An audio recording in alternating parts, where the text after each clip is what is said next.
অনুগল্প, সাংসারিক টান, কলমে তাপস আখুলি, কণ্ঠে শ্রেয়া রাজগুরু।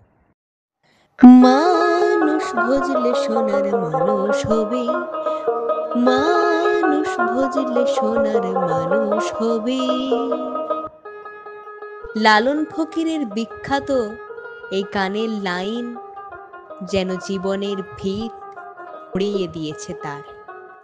তিনি অক্ষয়বাবু, বয়স ৫৫ ছুঁই ছুঁই, ভালো কর্পোরেট সংস্থায় চাকরি করেন। মাস গেলে মোটা টাকা মাইনে পান। সংসারে কারো কোনো অভাব রাখেননি। কর্মজীবনের শেষ প্রান্তে এসে তিনি উপলব্ধি করেন, সংসারে তিনি গায়ে মানে না আপনি মোড়ল, গোছের অ্যাসেট। আসলে তার মনে হয়েছে তিনি না ভালো ছেলে হতে পেরেছেন, না হতে পেরেছেন ভালো দাদা, না ভালো স্বামী হতে পেরেছেন, না ভালো বাবা। বৃদ্ধা মা বলেন, তোর সব ভালোবাসাই তো বৌমার জন্য। স্ত্রী বলেন, তুমি তো সব সময় মায়ের পক্ষ নিয়ে কথা বলো। জীবনে কি পেয়েছি আমি? না মানসিক শান্তি, না শারীরিক তৃপ্তি। দাদার চেষ্টায় প্রতিষ্ঠিত বোনেরা কোনোদিন দাদার একটা খোঁজ নেয়ারও প্রয়োজন বোধ করে না।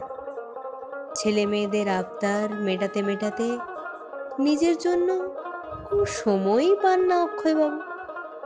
সংসারের জাঁতাকলে পড়ে নিজেকে বড্ড ক্লান্ত, অসহায় এবং একা মনে হয় তার।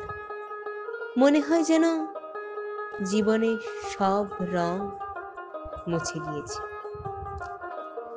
তাই তো ১৪৪ বছর পরে অনুষ্ঠিত প্রয়াগের মহাকুম্ভ মেলায় পুণ্য স্নান সেরে সংসারের সব মায়া মোহ ত্যাগ করে সাধু সন্ত হওয়ার বাসনা তীব্র হয়ে ওঠে মনের মধ্যে। কিন্তু ওই যে সংসারের অমোঘ টান, দু চোখ বেয়ে জল গড়িয়ে পড়ে অক্ষয়বাবু।